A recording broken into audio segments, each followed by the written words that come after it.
I need more than that. His back is against the wall. Like, I need a performance. Like Mike when he moonwalked. Yes. I mean, just like Mike when he moonwalked. I need Beyonce Crazy in Love. You are absolutely right, Corey. He needs to be moonwalking.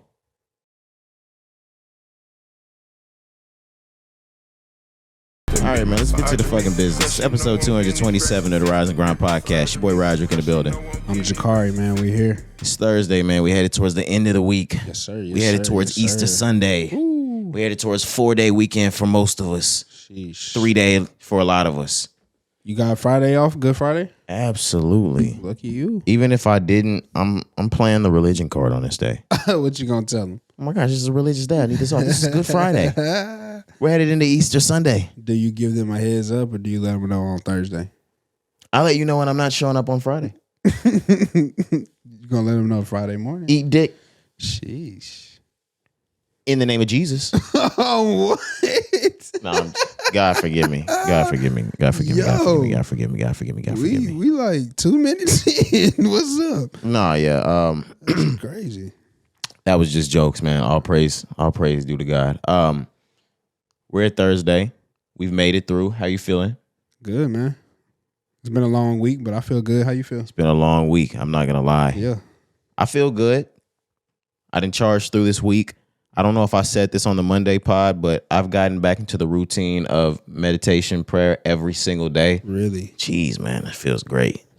So like when I get up in the morning, I'm meditating. And if I don't, because I live so close from where I do my work to my house, I'll leave on my lunch break. I get an hour. I'll leave. I'm 5 minutes away. I'll go home, meditate and pray, and then come back to work.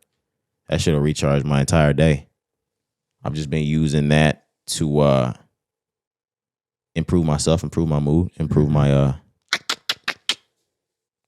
religious state, spirituality, For sure. things like that. That's good. We in a good space right now. That's good. Heading into Friday. We got music coming out tomorrow. Yes, sir. Like you said, Easter, you got Easter plans? Of course, we got the regular Easter Sunday church, Easter dinner, things like that. I don't think I have super duper plans that are going to take up the entire day, but from morning to probably mid-afternoon, I'm going to be on family Easter duty type shit. Yeah, of course. My nephew will probably find some Easter scavenger hunt type shit for him to get into. Yeah.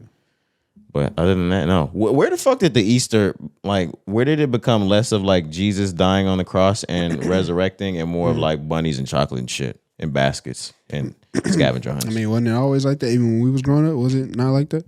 No, it was always like that. I just want to know when the switch When did hit. that happen? I mean, yeah, I don't know. Who knows? I just feel like with every holiday, of course, we have to commercialize a little bit, make a little bread. This is the one that makes absolutely no sense to me. Like Christmas, we can get towards the celebrating. So of course, gifts are exchanged in this celebration. We can get to Thanksgiving and the purpose of that and how we eat on that day. How the fuck did we get this bunny from here? I couldn't call it, man. I couldn't tell you. Chocolate. We the same age. Where did the eggs come from? Yeah, I don't know. Painting them. Boiling them. Oven. Yeah. Did you enjoy that as a kid? No. No? Why not? I don't know what it is about this to me, and I'm religious, so I don't mean this. I don't mean this at all on the religious side. Everything about Easter celebration fucking sucked to me growing up. Like it all sucked. The egg hunts sucked. Maybe because I never won. I was always at my grandma on my dad's side and my cousin's house. 100 of those fucking cousins I had. I never won the hunt. The painting was always just so fucking. It was not for me.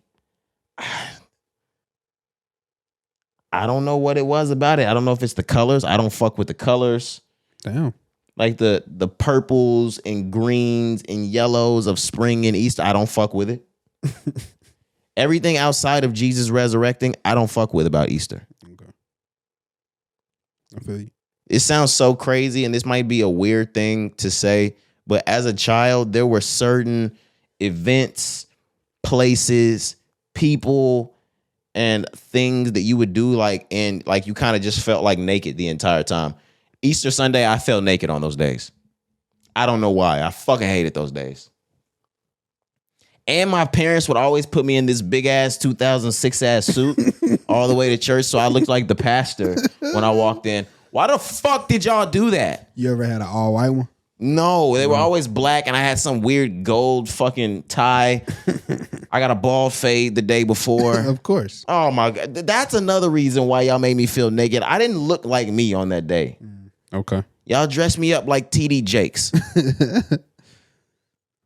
Sheesh, man. Yeah, I'm sorry. I have strong opinions on Yeah. Easter, especially growing up. Been holding that one in, huh? Absolutely. And it's to the point where this is therapy, low-key, because I didn't even realize I hated Easter until you said that. I fucking hate Easter. Outside of Jesus' resurrection. I love Resurrection Sunday. But Easter, fucking hate it. The fuck is the point of an Easter basket? Somebody tell me why the fuck those kids need Easter baskets. And what are the name of those little marshmallow ducks or birds? It started with dang, man, why you do that? Get those things the fuck away from me.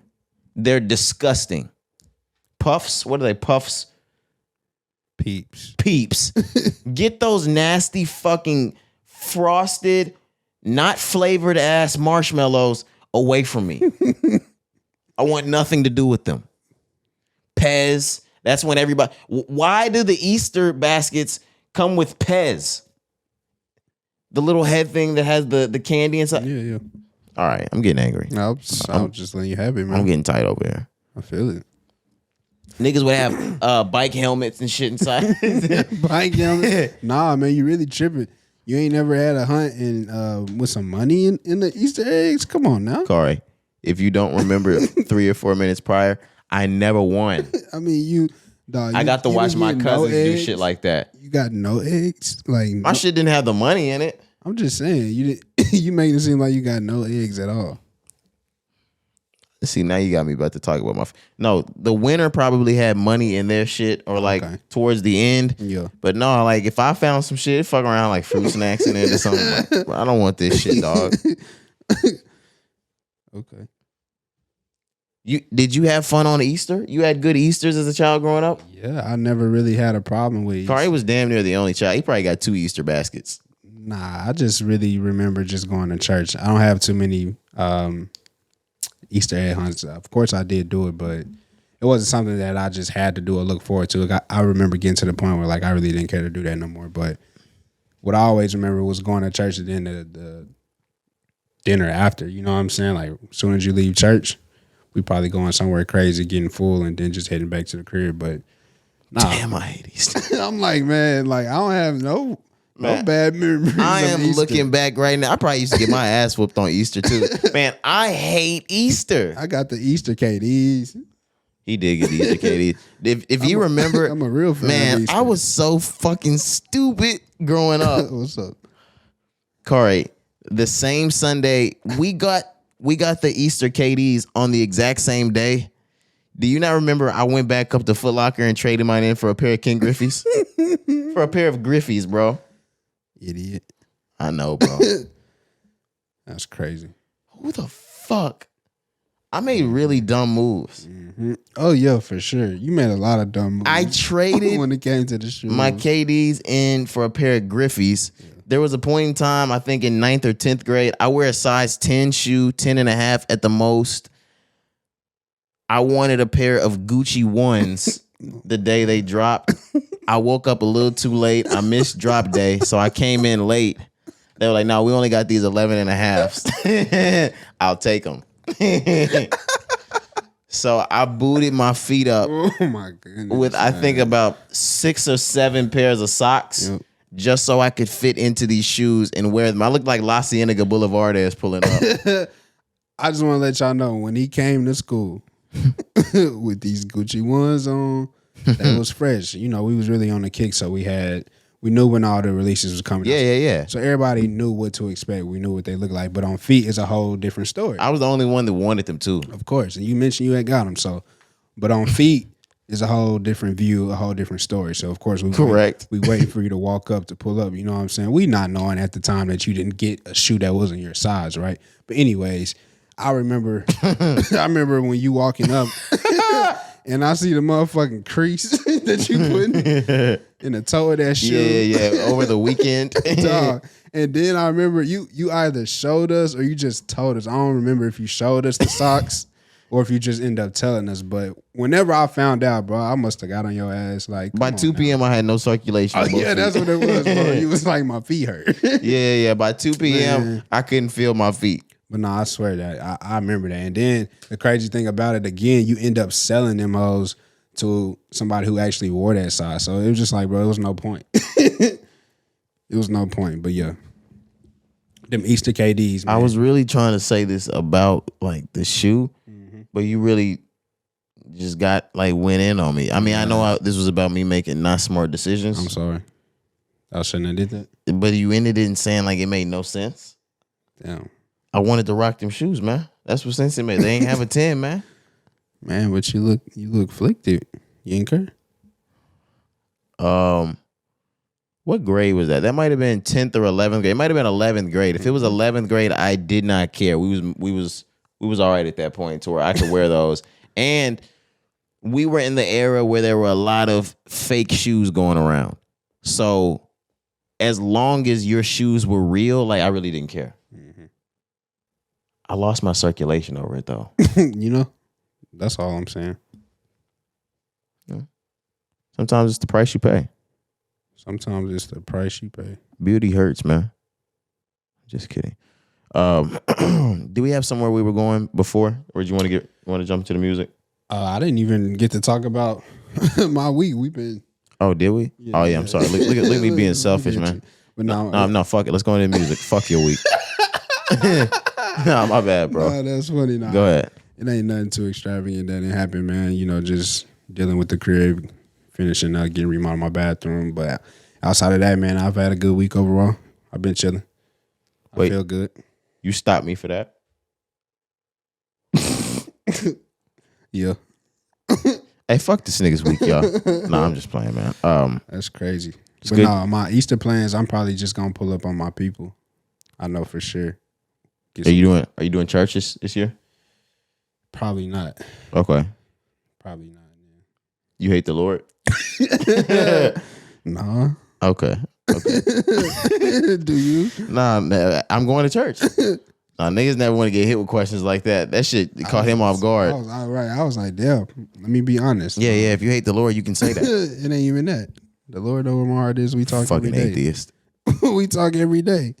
And that's no shot to the atheists. I'm just not finding out Kari's atheist. No. Kari said some wild shit. I forgot what it was. Kari said in college. Oh, it was some of the wildest shit, but we made fun of it for years. What was it? I don't know. He fucking knows, I bro. really don't. Nah, I can tell by the look on Kari's face he knows. Nah, because I used to hate that shit. That's why I'm looking like this, because I don't want you to remember. Niggas used to act like I ain't believe in God. Like, that's not funny to me. It was so funny, though. It was something like Kari denounced Christianity or some shit like that. Never. I can't remember what it was, Yeah. but it was really just a joke, but we ran with it forever. That's too damn bad. You act like I can't get to the source and remember the joke because the source remembers the joke. Get to the source. All right, guys, we're about to make a phone call. No, I'm just playing. We're not going to make this phone call live. We'll make it post-production. Let's get into the music. Are you ready to just roll into the pod, Kari? Let's do it. All right. We got an album that dropped midweek, a Tuesday drop album, Currency and Jermaine Dupri. We've been talking about how their album For Motivational Use Only Volume 1 has been on the way. They had a single come out. The album is finally out. I think, 7 songs? Yep. It's a real short listen, but I thoroughly enjoyed it. It was good to hear Jermaine Dupri step back into the hip-hop realm. We even got a verse from him on the album. The cover art looks amazing. I think the features were dope. trying to think. T.I.'s on the album. Yeah, T.I. and 2 Chainz. I was gonna say 2 Chainz is on the album. I really enjoyed it. The songs were hidden for me. You want to talk about it? Yeah, I agree. Of course, man. I love Spitta. I love Spitta, man. Come on now, but Kari loves what? Flexing that he might have a relationship with an artist. So just because I call him a name that everybody call him? like, damn, bro, call him Currency. My fault. I can't Spitta. call him Spitta. Spitta. I remember when I met Dreddy. He called that nigga Andretti. I remember when I met Dreddy. Nah, man. Spitta, man. Currency. But nah, I feel the same about this project. Very short and concise, but the song selection, and they put volume 1 on this. I want to talk about this as well. I don't know. Oh yeah, you know what that means. Volume 1. That means we're getting more. You know what I mean? But anyways, these songs were great, man. I really enjoyed this. It was jamming. It was jamming, especially that 2 Chainz feature. Here he fucking goes. It was jamming.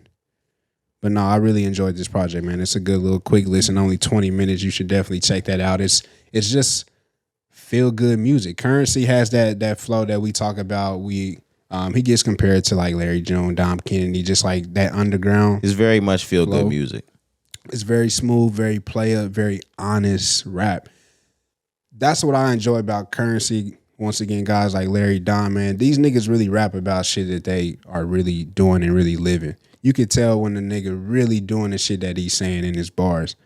A lot of niggas just be saying shit to sound good. Currency's not one of those guys, so I always enjoy listening to him. And I was just having this conversation, and I mean this in the same realm with Currency, which is why I'm bringing it up.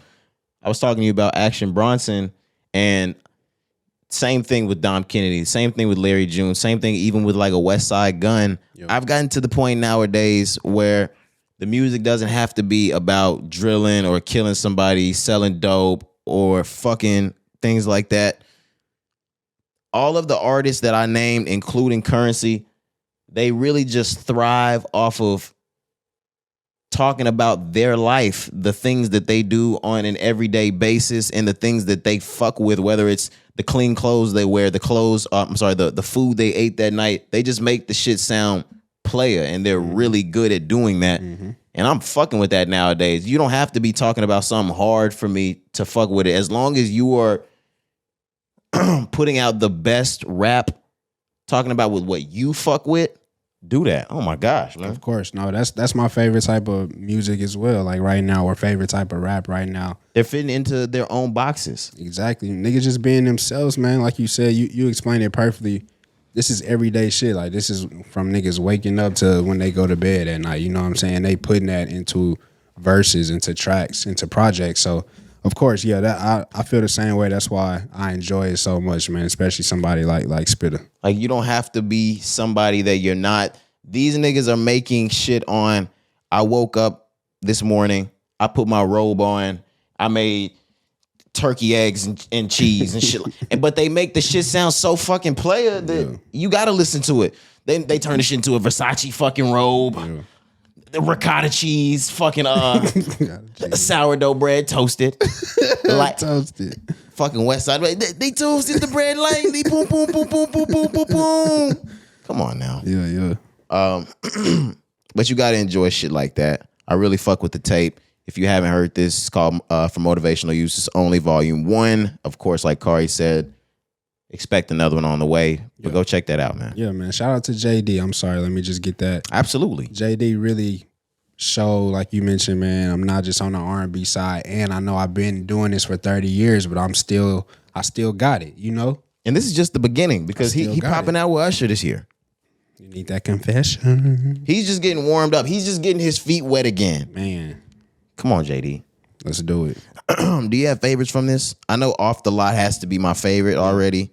My second has to be probably Never Fall Off and then Fortune 500.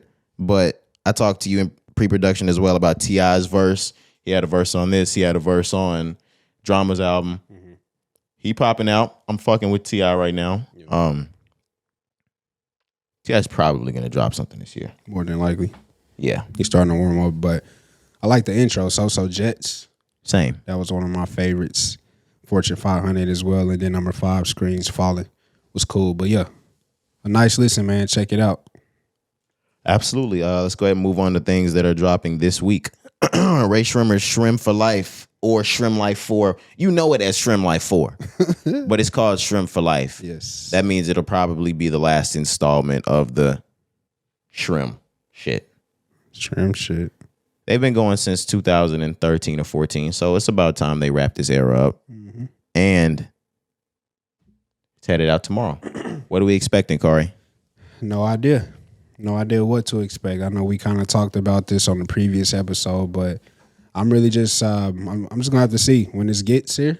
We'll see what it is. I don't know what to expect with this, man. Man, hopefully they just fucking kill us. Now That's what I want. that Lean's Gone Cold song, I can't wait for that. Of course. That's getting downloaded immediately. Of course. And because I love Ray Shrimmer so much, and I also don't think we have too many other albums that are dropping, this is getting played first.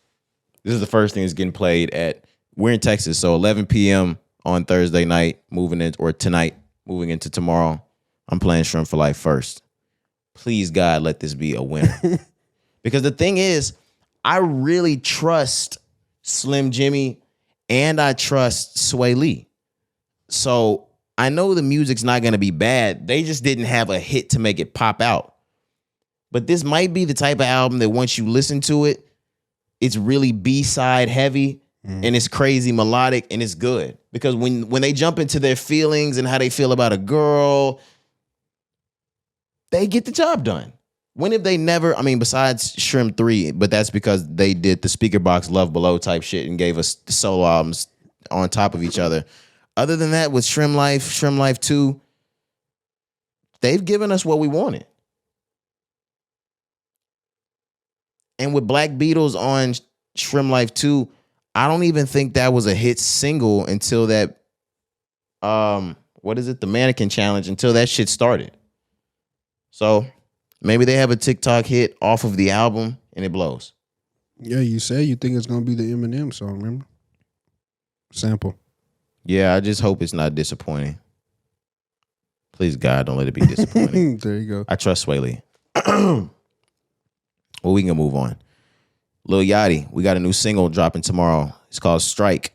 The other name for it would be called Holster. Because everybody's seen it on social media. Yes, they've heard it. This song is highly anticipated right here. Yeah, they've heard the snippet of Holster. It sounds crazy amazing. This is another song that Yachty talked about he didn't have plans on dropping. But, of course, when the snippet blows up and the people start fiending for it, you got to drop it. He did the same thing with Poland, and it turned into a fucking hit.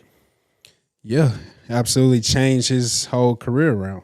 Yeah, that was the tipping point, because as it pertains to buzz, Lil Yachty had pretty much completely died down. And then Poland started going around, and it just took him completely back up. It steamed for his album. Then his album dropped. The album was amazing. Now he's back on a roll. He's had interview after interview telling people about his new style, the way he's moving. But another rap leak dropped. Holster. It's dropping tomorrow, Corey. You've been playing the fucking snippet, all pre-production, so now it's annoying. Chill out, man. I didn't even play it that many times. You're a fucking liar. How many times I played it? At least 12 or 13 until you sent it to me. And then when I wouldn't play it over the earphones, you said it like 9 or 10 more times. I did not play it that many times. I literally told you not to send it to me. And you still sent it. And then after you sent it against like my wishes, you asked me if I was going to play it aloud again. Signaling, I knew Corey wanted me to play it, so I just played it. Really? For the 14th time. Why you didn't tell me that before we cut the mics off? I did, Corey. You did? You asked me about 5 or 6 or 7 times, like, if you want me to send. You sure you don't want me to send it? No, Corey. I can find it on my own. Nah, bro, I'll send it. I already had it up. It's on Twitter. Corey, I got it, man. I already had it up, man. I'm just trying to save you a step. So clearly Corey's already fucking obsessed with this song. I mean, nigga, I just wanted to hear it just so I had a good feel of what to expect so I can pod about it. We've been hearing about the song for weeks. Yeah, and I heard it before, but I had to get fresh on it. I didn't play it 12 times, though. That's crazy, man. You exaggerate. I am 150% not exaggerating. For sure, man. Whatever. Played it at least 12 times. Well, yes, I am excited to hear this song. I think it's important for both Yachty, there I go saying a nickname again.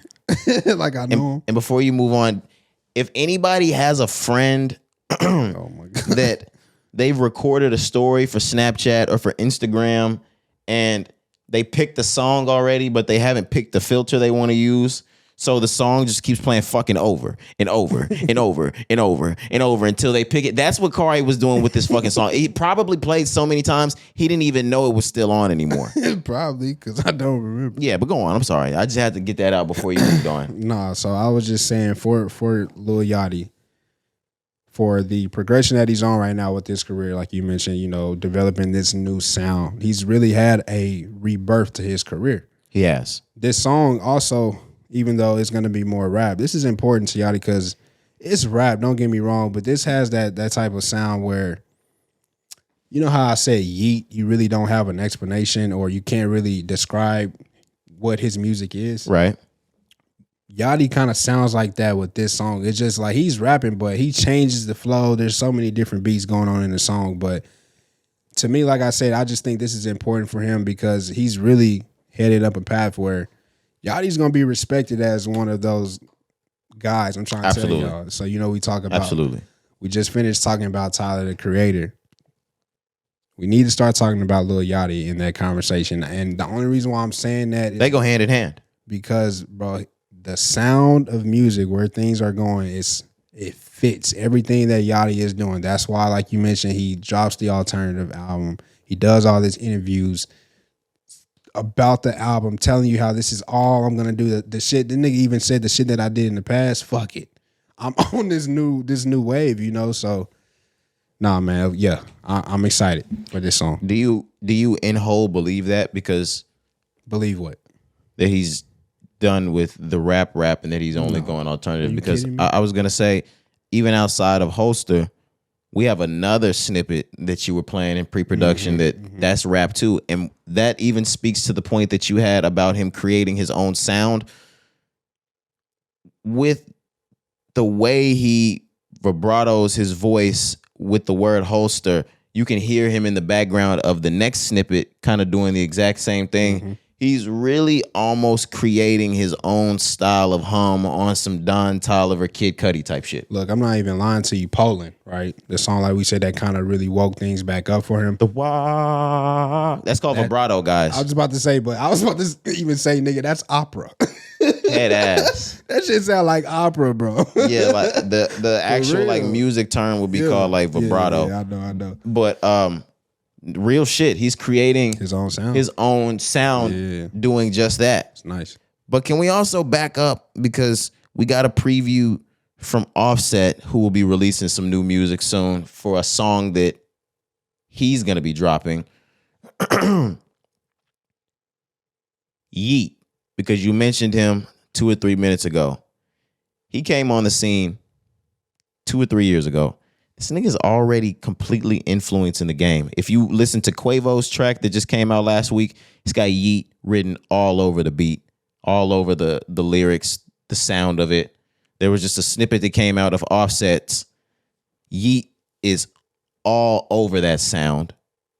If we even think about the way Lil Yachty is moving with the hip hop version of music that he's making, it is all the style of Yeat. Whatever Yeat's style is, because we haven't put our finger or a name on what that is that he's doing with the culture right now or with hip hop, everybody is taking to it. I wouldn't be surprised if you hear music like Yeat's on the next Drake album. That'd be crazy. Everybody's fucking with this, Corey. Because it sounds amazing. And they know that that's the new sound. Like, outside of the alternative thing, there's always like a street and a commercial side of rap. The alternative shit's what's going commercial right now. But the other side, it's got to be that new abrasive electric type of music. Of course, we're always going to have streets. Always going to have streets. That's the pit of rap. That's the heart of it. But Yeat has his own subgenre of hip hop locked down so much so that niggas are biting it. I just wanted to put that in there. I can't say fuck shit. I really don't have say something, nigga. I have nothing to say about it, man. But the Offset song is called "Too Upset," I believe. Is that the name of it? Yeah. Did you want to talk about it? I mean, you brought it up. Did you want to talk about it? Let's talk about it. How do you feel? Offset's been dying to drop some music. He said that he's been blocked from dropping it from QC. That don't need to be number one when it's coming out. 5, 4, 3, 2, 1. Cool. That was all right. Cold. Remember that one? He ain't wowed me yet. I'm not gonna lie. Really? That video, very well done. Outfit's amazing. Yeah, he was like a Power Ranger. The hair, style was great. The camera view, the quality, top tier. I need more than that. His back is against the wall. Like, I need a performance.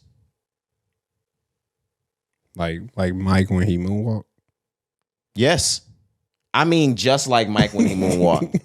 I need Beyonce Crazy in Love. Mm. This nigga you are absolutely right, Kari. He needs to be moonwalking. Offset has to do something. I need Cry Me a River. Future Sex Love Sounds. I'm thinking of every nigga that's ever branched out from a group. I need Harry's House. Every great project from him. Yeah. Who else left the group? Fuck. I need fuck, what was the name of Bobby's album? Fuck.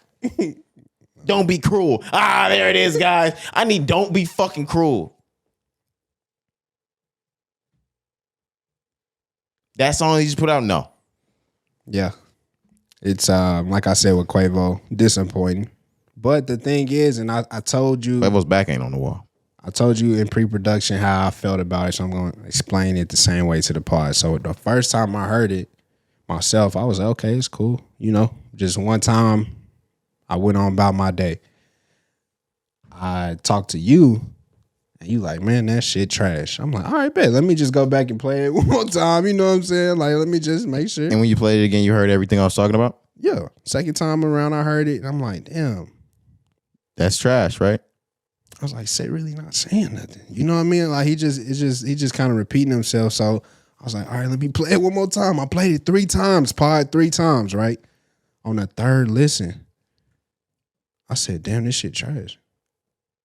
I didn't like it, man. But what I will say, the snippet that we heard from Seth, he posted it himself on Instagram, is short.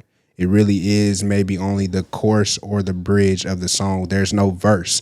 So hopefully when we get the full song, maybe he wows me with a verse. You know, I'm just trying to bring some love to the song here, but nah. Kari sent the video. I said, I'm sorry, go ahead. No, go ahead. Kari sent the video. I said, them verses better hit, because this don't.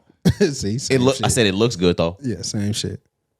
His video is always crazy. So you was really talking about this video earlier, right? When you was talking about the video, or were you talking about a different one? I was talking about this video. Okay, I was saying it looked good. I was talking about a different one, but same shit. You know what I'm saying? Hair looked good. Yeah. The video quality is amazing. Outfits, great. Whoever shot this did an incredible job. Yeah. But who recorded this? Offset. Not enough, man. Let's wow us. Let's wow us. Yeah. We'll see. We got one more track that we need to talk about coming out towards the end of this week. NBA YoungBoy's got a Nicki Minaj feature on the way. It's called What the Fuck. Dropping tomorrow. This has a snippet out as well. Everybody just keep doing the snippets, man. But there's like a 15, 20-second snippet of this song that I heard. It's part of YoungBoy's verse.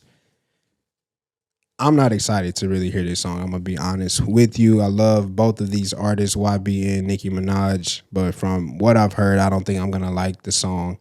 But on top of that, like, that really just ain't a connection that I just get excited about anyways, you know. But they have a song that they dropped a couple years ago together. Really? What's the name of it? You remember? I can't remember, but if you remember, they did that music video that almost resembled like Janet and Michael. Like when they did the Scream video, they were dressed up almost like spaceship type vibes.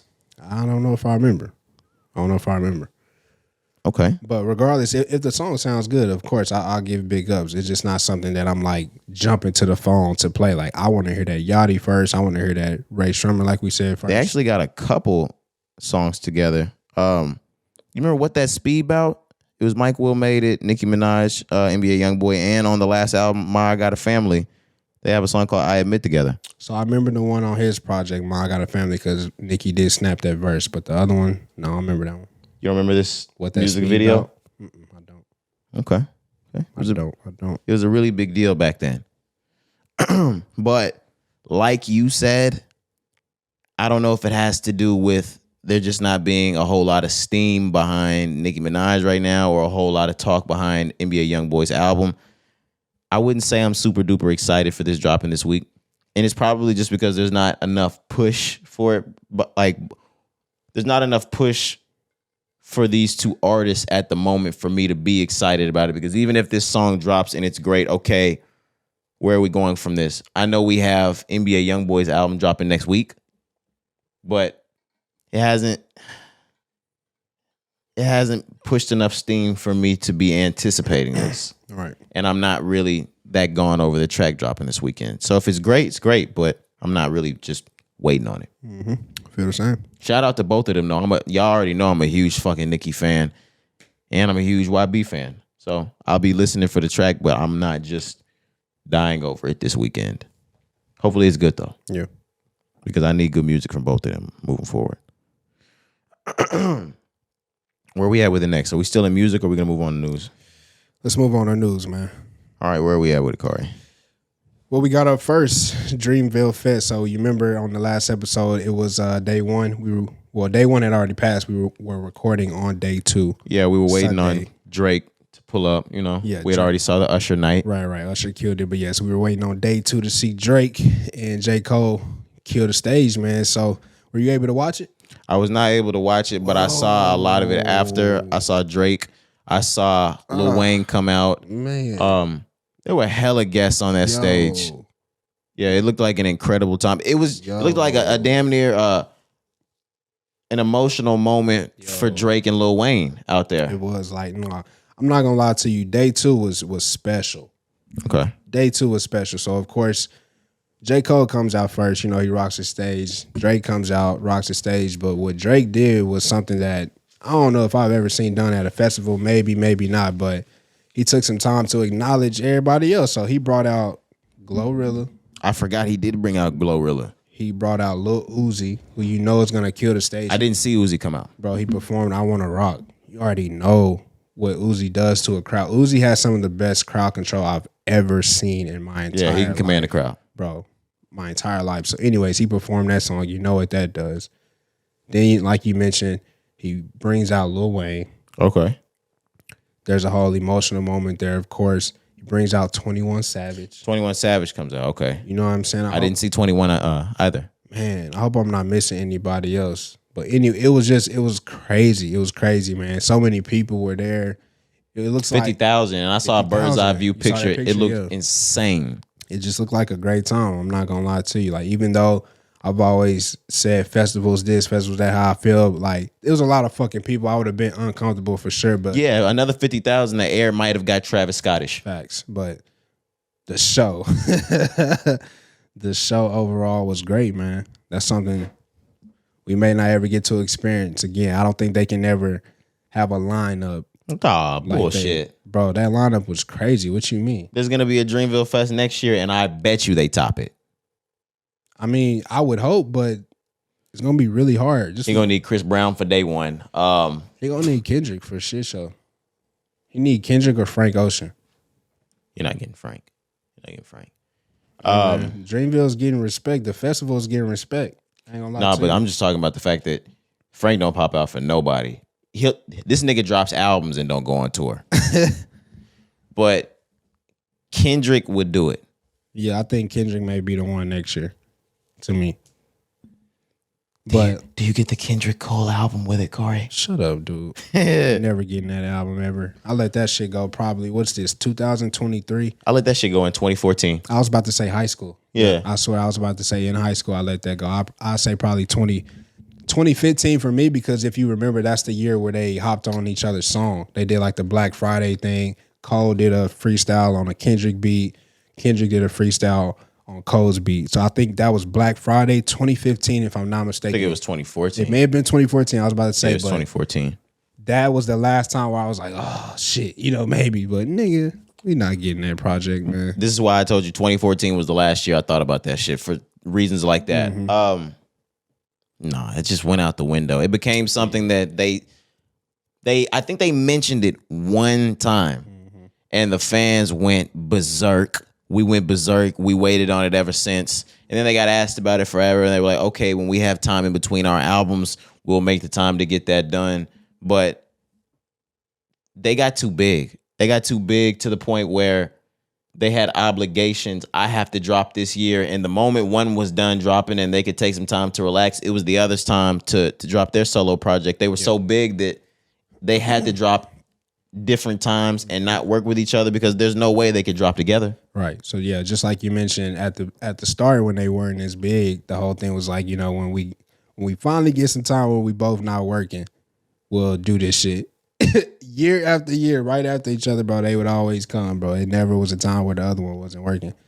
And it's still like that the same way, even though they don't drop as, close like they maybe did before. Nah, they hate each other. It's beef. Nah, it ain't beef between them. I'm starting that shit right now. Nah, bro. I'm starting it right now, Corey, and I'm instigating that shit. Nah, I can't let you do that one. Kendrick Cole called you pussy, nigga, and he said you're not gonna pull up on him. Chill out. My bad, bro. Like, why would you do that? We gotta spice this game up, son. By starting rumors? Yeah, let's create a narrative. Like, fuck it. By the time we come back for the Monday pod, like, I'm gonna have like a clear narrative on some rappers, like, and I'm gonna push it. Okay. Yeah. But it's gonna like fall in line just well enough to where I can push it and make some actual like movement off of it. It's cool. Okay. Don't worry about it, bro. We headed to the top. Hey, okay. We'll have Dad's blood soon. Chill out, man. Chill out. But no, the Dreamville Fest, like I said, once again, man, it was an amazing show. 50,000 people. Shout out to the whole Dreamville team putting that together. It's crazy. Like, these niggas really have a staple like festival now, bro, and it's only getting bigger each year. Why did they not send you tickets down? Why are you playing me on the pod, yo? No, I mean, like, this nigga is Dreamville. Like, you didn't hit Eve and was like, damn, like, I didn't get my tickets. You know me, I don't really like bothering people and shit, Okay. And I like, really just keep it P. I keep it player, bro. I be chilling. yeah, and like, if you got the Eve contact, like, you can't use the Eve call, like, Yeah, bro. begging for the ticket. Like, I'm not like that. Imagine calling, like, begging for the ticket. Something I would never do. If you get the ticket, you get the ticket, but you Facts. can't call and ask for it. Facts. Like, I was just, Hey, hey, if you got anything, let me be the first one you think about, all right? yeah, I'm in Raleigh for the day. Do that. I'm in Raleigh for the day. yeah, I'm in Durham, nigga. Nigga, I live in Texas. Yeah. I'm What you doing in Raleigh for the day? strolling around. Yeah, I've been here since yesterday. I'm out here on business. No, you're not. Yeah. Niggas not on business. What y'all up to? Just hoping niggas is like, oh, we at Dreamville. If you want to pop out, you know where the fuck them niggas is at, man. Facts. I know niggas like that. I do too. For real. I'm really just in the city chilling for the day. What y'all doing? Oh man, we out here at the event. You wanna pop out with us? Man, I was gonna be busy today, but shit, I'll roll with y'all. Facts. Niggas ain't got nothing to do. Hate you niggas, man. Oh, they ain't got nothing to do. So, moral of the story, you didn't hit Eve. Why you ain't just hit Cole off the strength? Man, Cole, he be busy, man. He was about to get on stage. I was about to say he was actually doing rehearsals. Okay. When I Sound check type shit. and I really just didn't want to mess with bro. He's at the end. He's closing. I had to make sure he was locked in. You feel me? Next time hit Omen, he ain't doing nothing. Omen was on stage, man. Man, they had that nigga Omen working the front door. He was scanning tickets. Yeah, bro. He was patting niggas down. That niggas down. Omen at the front patting niggas down is fucking crazy, bro. Omen. I'm sorry, man. Nah, Omen was on the stage though. He rocked it. He was? Yeah, I believe he performed day one. What is day one? On day one. Oh, okay. What did he do? Elephant Eyes? Probably, but he dropping this year. You remember? I sent you a post. He said he got an album coming this year. We finally getting that new Omen. Corey, Yeah, Omen performed on day one. I bet you $1,000 they shelved that album. Nah, man, it's coming this year for real. Hey, word to Omen. Look, there he's right there. I bet you $45,000 they shelved. They shelved that album, Corey. Nah, man, we'll see. Speaking of Shout bet out. money, Corey, Shout out Omen. What's up, Wu Tang. Did you finish the first season of Wu Tang? bro? I didn't, bro. I give you your money as soon as we finish potting. That is fucking crazy, Yeah, bro. I almost did. No lie. I got like a few episodes left for the first season, but The thing about it is, Corey. Huh? He said, huh? The thing about it is, a few pods ago, like you came in here yeah, and you told not only me, the pod. but the entire The pod pod. that you have already completed the first season. Yeah, I lied. I couldn't sound like no hoe. But I knew, look, the thing is, Why lie? I knew I was going to finish, bro. But then I got busy. I was like, fuck. It got to April and you just a fucking fool. Yo, damn. That's crazy. My fault, I'm a bro. bitch ass nigga. My fault, bro. No. Yeah, bro. I got you, though. Don't worry about it. What's wrong with bro? Don't worry about it, man. Bro, what's wrong with bro? Yeah, bro. Life. You know, caught up kicking nigga in the ass. Okay. Yeah. We good, though. All right. Like, damn. Now that we've established he hasn't seen Wu-Tang, Yeah. and we've been trying to get Corey to watch it for the better half of 2 years. Let's move into news. Are we ready? We're already in news. We're ready to move past Dreamville. Yeah. All right. The double XL freshman class vote lists are starting to come out. Yeah. Who do you want to vote for? This guy, that guy? Do you have prospects for this year? Yeah, I got one, but let me ask you a question. Got to be Yeet. Is Yeet on there? I don't know. Now the list is not out yet. This is just the votes, I think. But okay, but I was just saying, like, people were saying this is just the voting for the last spot, like the 10th spot. Yeah, you don't know how the they double always XL did list that? goes. Yeah, it's really fucking annoying. Okay, that's what I'm saying. That's what double XL does to boost the promotion of the list coming out. They basically give any rapper with a voice a chance to get that 10th spot. Now, of course, it's not going to go to someone that's not notable or has no notoriety or they're not smoking shit out here. It's going to somebody that's really killing the game. But they pretty much have 9 set in stone. They want not only rappers, entertainers, but the people to vote on who the 10th spot is. Makes so, sense. yeah, and that 10th person will get it. I just guess this. I never paid attention to that in the past. Oh, it happens every single year. I guess, yeah. I just didn't pay attention, but Have you been seeing like a lot of people? I have. That's why. Who have you been saying like under comments that people are picking? So no, I've seen people like promoting themselves. Okay. Artists promoting themselves. That's what I've seen. I haven't really seen people commenting, but there's one artist specifically, Jason Cash, newer artist out of California, be doing songs with Dom. I've seen him, and that's really the only one I can just think of. But I never just seen that before. That's why I wanted to ask. Yeah, it happens every year. Okay, for sure. But do I have anybody I want to vote for? Or do you have any prospects that you're thinking in your head right now off the rip? They're gonna be on the 2023 double XL freshman list. No, you mentioned Yee, but I think Yee don't even need that no more. That's something Yee probably turned down. No way. To me, Yeet is definitely on that list. to me, Yeet is like he's past that. You don't need it. That's like so. The biggest of the big did it. I mean, if you think of the biggest rappers in the game right now, they were on it. But it's not like that no more. 21 was on it. Uzi was on It it. was still like that in 2016. It was. Double XL don't get the same respect because they've had so many bad lists. I get that, but it's the same thing like that first Grammy for everybody. Unless you are the one, like if you're Drake, yes, you can decline. If you are Cardi B, yes, you can decline. Yeet is somebody like we talked about that's changing this game. He's groundbreaking, but I don't know if he's so pivotal that he moves us into a new culture type of shit or a new era. I think it would benefit him to be on this list. I don't think this is something that he should turn down. I'm gonna disagree, man. I just feel like he's already like Yeet is already A-list to the point where a little double XL freshman list is not gonna do anything for him. He surpassed that already. That's why I'm saying I'm gonna disagree. You think Yeet's A-list? Absolutely. I definitely don't think Yeet is A-list. Well, As a maybe rapper, you just don't like Yeet is bigger than you may think. I mean, maybe as a rapper, he might be A-list. I don't What even are we think he's an talking about? A-list rapper. Hell no. He may not be an A-list rapper. It was what lyrically to you? What you saying? Like Yeet, Nah, he's at the top of the charts, #1 every time he drops. I'm thinking like if we have tiers of rapping, like your A-listers are Drake, Kendrick Lamar, Cole. Like those are your A-listers. Yeet is not there for me. And then like inside of that A-list, we got like Travis Scott, Kanye, those. I think maybe the step down from it. Like I'm naming like God tier. If we go down to like today's GOAT tier, yeah, I'm putting him in that. I feel like I just put the 21 Savages and those into the A-list.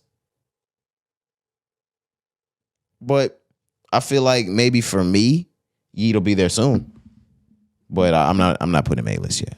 For sure. Any other artists you think should get that 10 spot? I can't think of any artists within the last 12 months that are just like they came out new, just smoking shit. Yeah, I got some that we probably just weren't even thinking about, kind of overlooked. Okay. Female rappers, Glorilla.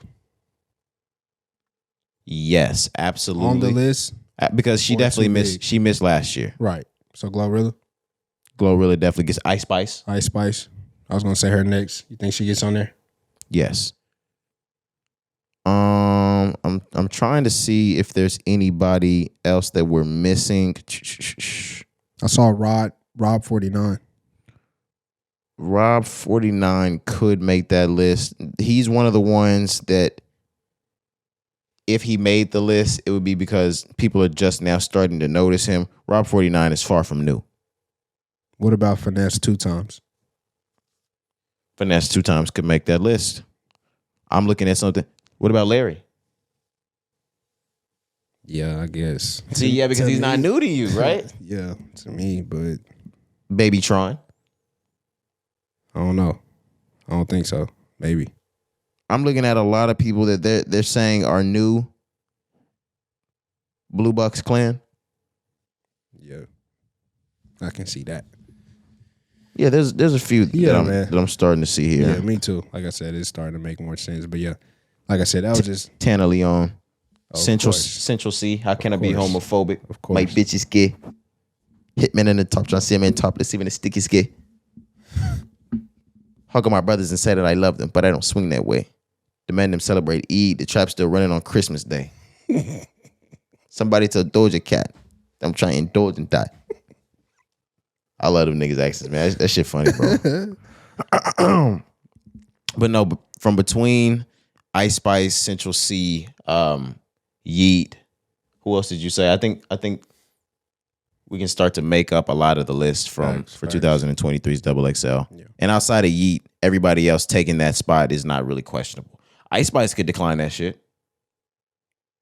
She shouldn't. Like I said with Yeet, she shouldn't. Yeah, that's crazy. It's something that I feel like 5 years from now, if somebody's not at the top of the game, they could be like, nigga, I was a Double XL freshman. What are we talking about right now? That replaces being at the top of the game. Yeah. Like it's basically like the thing that you can hold on to, like if you fell off and didn't win a Grammy. They'd be like, nigga, I was a Double XL freshman. Do it really mean that much? Nigga, I have 45 copies of this magazine, nigga. Facts. It doesn't mean that much, no. Like, think about last year's Double XL list. Who's on it? Who knows? Who gives a fuck? No idea. If you're not on the 2016 Double XL freshman list, nobody remembers it. Or unless you're from 2013 and before. Other than that, we're not remembering it. They was hitting on them hoes back then. 2013, 2012, 2011, 2010, 2009, they was killing it, They was nigga. killing it, boy. Man, I can see those now. The Mac Miller, the Nipsey Hussles, the Kevin Gates, Chance the Rappers. I can see them covering. I think Kevin Gates and Chance the Rapper were on the same year. Crunchy. It's fucking cringy. Shit is crunchy, nigga. That nigga said crunchy. I meant to say that shit. I know, it's just funny. You caught me off guard. My bad, man. let's move on, man. I think we got more to talk about, but we're outside of the music realm. UFC and WWE have decided to merge. Kari, there's a WWE UFC merger going on, combining to create a company worth more than $21 billion. Big money, man. Did you see this past? I believe it was this past weekend. It was WrestleMania. Did you see that? Yeah, I saw Snoop Dogg going crazy. No, Snoop was out there acting in the ass. So, like, you gotta have that type of entertainment. Yeah, shout out Snoop. That nigga is everywhere all at once. Yes. But I remember 10, 15 years ago, it was Shaq in the WWE doing that. Oh, yeah, for sure. And it's fun to see. Absolutely. So with Snoop Dogg, they were also honoring Rey Mysterio for the Hall of Fame, right? Okay. So when he came out, Snoop Dogg was driving him in the car, and they did like a tribute to Eddie Guerrero. You know what I'm saying? That's one of my favorite. That's like, yeah, it's one of all time. It's one of fucking Kari's favorite wrestlers. The nigga can't talk about wrestling without mentioning fucking Eddie Guerrero. Cause man, nigga was really like that.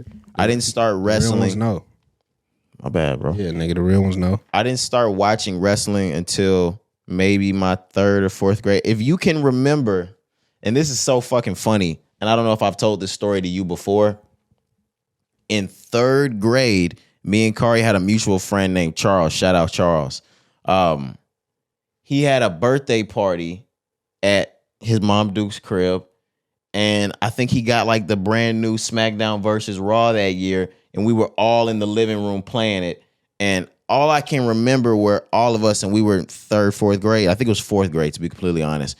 And everybody was just saying, I want to be John Cena. No, I want to be John Cena. And I want to be John Cena. And I didn't want to be the kid in the background that was like, who the fuck is John Cena? Whoa. Like, it was like 3rd grade. I had no idea at that point because I wasn't watching wrestling. Okay. From that day on, that shit was over. Like, I was gone on it from that point on. Yeah. But Eddie Guerrero had already passed away by that point. So Facts. I knew Chavo Guerrero and I knew Ew. Vicky Guerrero, who Chavo and Vicky, everybody fucking hated They tarnished the Guerrero name, dog. Absolutely. Absolutely. Everybody fucking hated Chavo Guerrero, and Vicky Christ. never shut the fuck up. Jesus Christ. They definitely ruined some legacy. So I didn't know the amazing Eddie Guerrero era. Yeah. That's crazy because it was a certain point in time where I didn't miss wrestling from week to week. So, you know, you had Monday Night Raw, Friday Night SmackDown. I was not missing none of those episodes. Me either. Once I started, I came in wrestling just before Chris Benoit smothered his family to death. I came in about 4 months. I watched this nigga turn the game up as the U.S. champion. And one night when he was supposed to defend that title, his family was defending themselves against him. I get a report as I'm watching this fucking pay-per-view that not only is our main event Chris Benoit not going to be there, he's not going to be there because he killed his wife, smothered his kids, and killed himself. Then killed himself. And I have to take all of this information in at 9. Oh, no, for real. So even Eddie Guerrero's death, nigga, why did that hurt me like I really knew him? Absolutely. It hurt. Because even though this sport, we grew up to know that it's not real, but these niggas are heroes to us. They were heroes, bro, for real. John Cena was like our fucking hero. That theme song rang something off in children's head. Yeah. We would go fucking bonkers when we heard that fucking sound. Just the rumbling of the beginning of his theme song. We would jump up and down like a nigga lit a fire under our ass, Kari. Like, Kari, don't do that. Kari, don't do that. I'm sitting here trying to be prolific like Nip. I'm trying to get the crowd going. I'm trying to have the audience rocking with me. My fault. What's good, yo? I'm immature. Immature, bro. I get to say this to a lot of my kids in school. Grow up. Yeah. You in what grade? You're gonna be a what next year? Act like it. It's crazy. How old are you? 25? You're gonna be a 26th grader next year.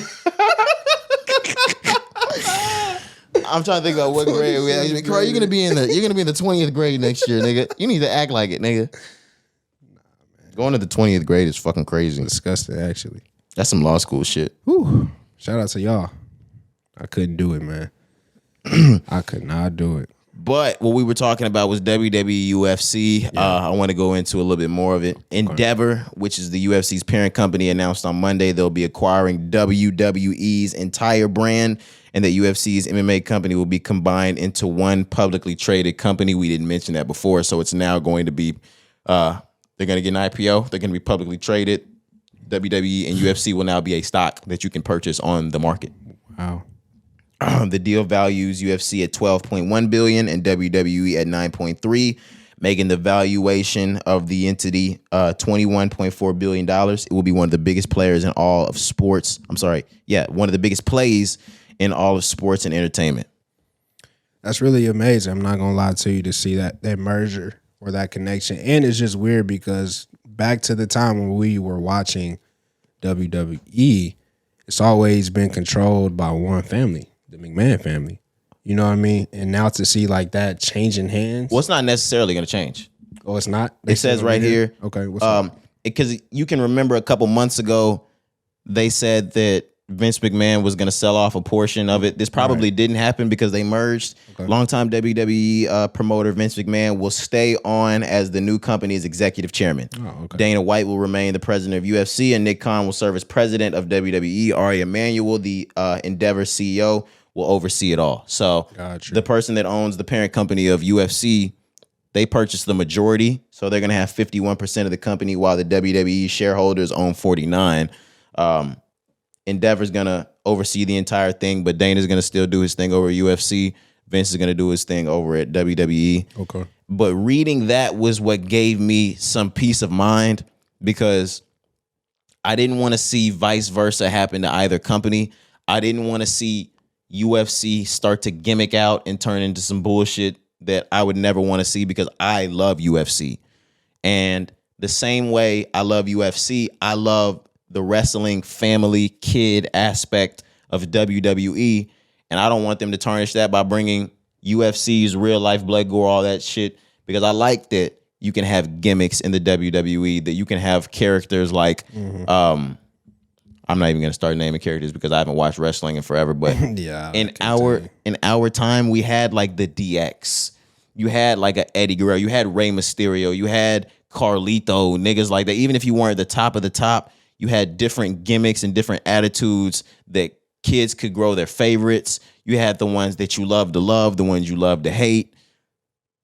I like that you can keep that. It keeps things family oriented. It keeps things fun. And the real fights, I mean, when you want to watch that shit, you watch UFC. You go to UFC, of course. I couldn't agree more, man. Like, yeah, I had one time where, and I believe you did as well, my pops took me to a show, a WWE show. It was kind of like one of the, what do they call when they go off like WrestleMania? What is it called? You went to a pay-per-view?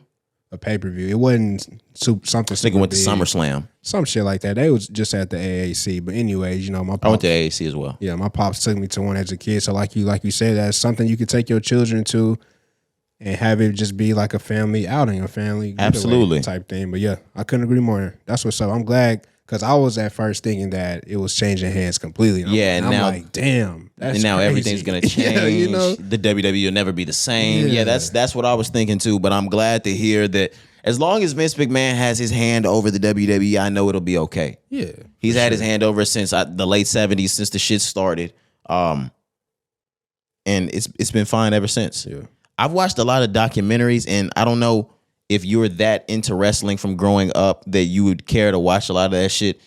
It's amazing to really see how Vince McMahon pivoted over the years and how WWE is still as popular as it is and making more money than it ever has. Just from the era of like Hulk Hogan, Andre the Giant type shit, doing what they needed to do in the 80s. And I watched how they totally declined. Like they talk about this shit in some of these documentaries. They were super gimmicky back in the 80s with the Hulk Hogan, Andre the Giant. You had to have a gimmick or it wasn't going to work, to the point where nobody wanted to fucking watch it anymore. They had moved over to the WCW shit.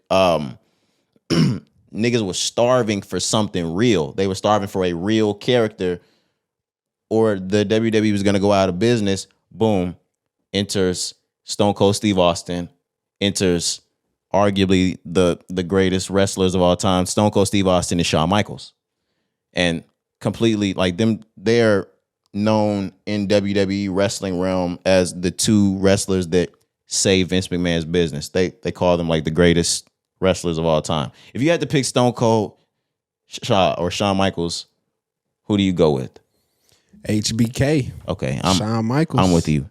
I'm going Shawn Michaels every time. John Cena, because he's John Cena and he's the 2000s version of Stone Cold Steve Austin as it pertains to like popularity, and he's the face of the shit. Mm-hmm. He'll always probably be my favorite. But when we talk about like, we do this shit with rap too. You have a greatest and you have a favorite. Right. Shawn Michaels might be the greatest wrestler of all time. If you had to pick. That's a good take. Yeah, and I'm sorry, the pussies have dried up at this point. They like, what the hell? All the pussies are dry. I'm sorry, pussies. I'm sorry. We'll get y'all wet again in a second. Not really, because we're talking news for the rest of this shit. But Shawn Michaels is the greatest wrestler of all time to me. I think the greatest? Who do you have a great? No, but like Kari's just ready to get pussy wet again. No. I'm about to. I don't know who I would be. I mean, who I could say was the greatest, man. To me, like I said, the greatest is gonna be Eddie Guerrero. But if we talking from like that newer era, you gotta throw Batista in there. You gotta throw Triple H. You do have to throw Triple H in there. You have to throw Randy Orton in there. Orton, the niggas you love to hate.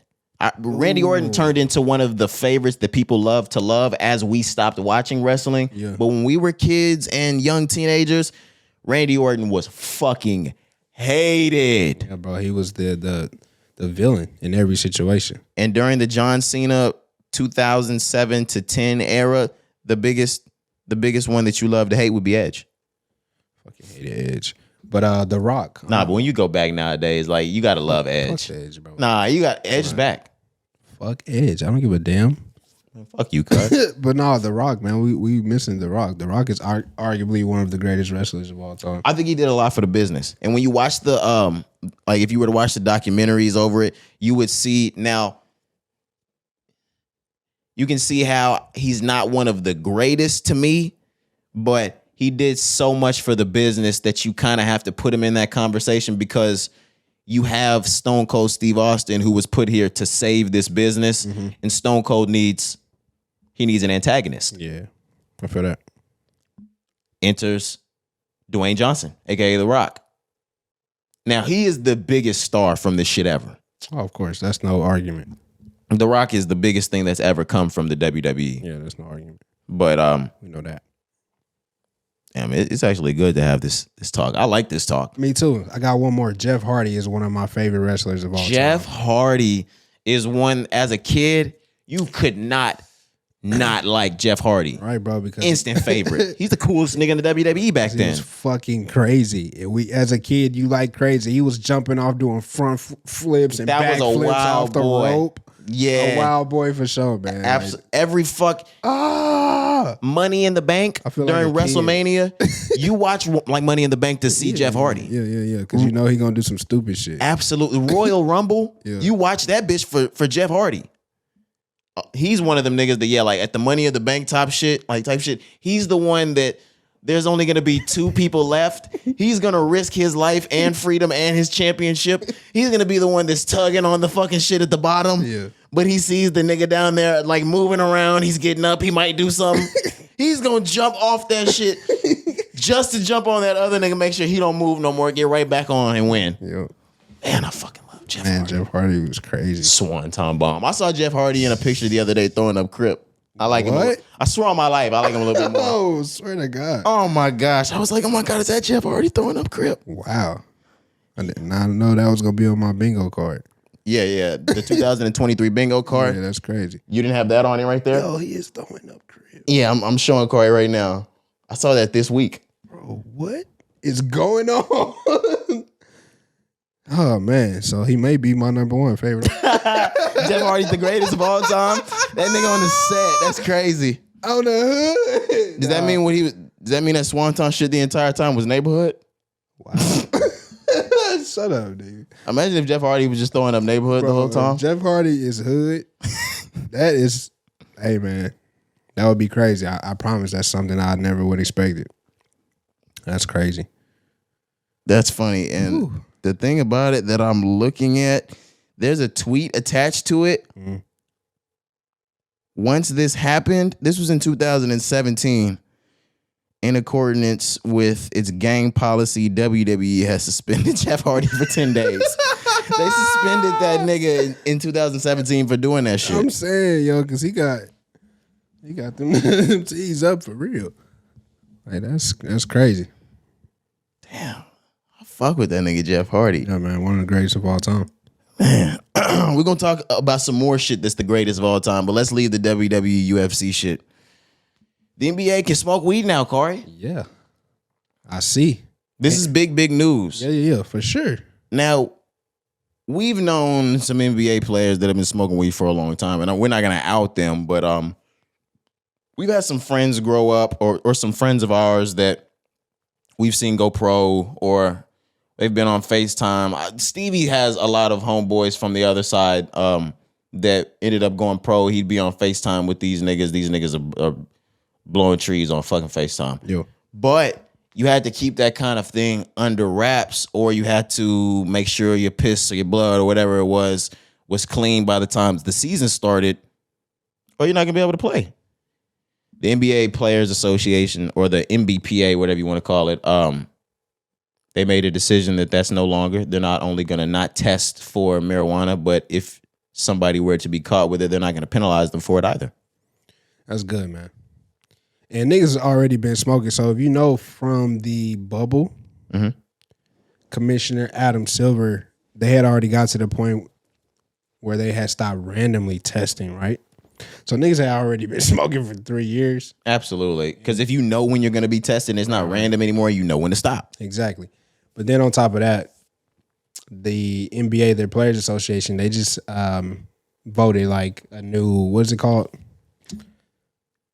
I can't even think. They just voted the new members in. There's a term for it. I'm sorry, I can't remember. But anyways, inductees, whatever, members to the Players Association. But anyways, it's all new people that's sitting on the board, right? Oh, it's not Derek Fisher anymore? No. I'm just playing. I know he's not. He's not a player. It's not Chris Paul, I believe, is the last one who was like the president or some shit. But anyways, this is not to be something that we should be shocked about because they had already got to the point where they stopped doing the random tests, and the NBA is progressive. Adam Silver is progressive. They always try to do things that benefit the player, or that the players would find, or they want to make the player happy.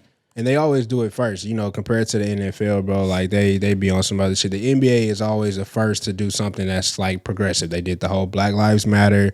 They support, obviously, the association. No, they still had to be forced into that shit, but whatever. But they still did. That nigga said whatever. They still did it. I was saying the association with the women's side, of course, they have support there, but I'm not surprised to see this coming from the NBA in 2023, to be honest with you. Yeah, and it brings the question up, when will the remaining major leagues follow suit? Now, I had an argument back and forth with my mom because my mom was like, no, the NFL doesn't do that. They still test. And I was like, no, they don't. But NFL stopped random testing, I think, right? They don't random test anymore? Or do they still random test?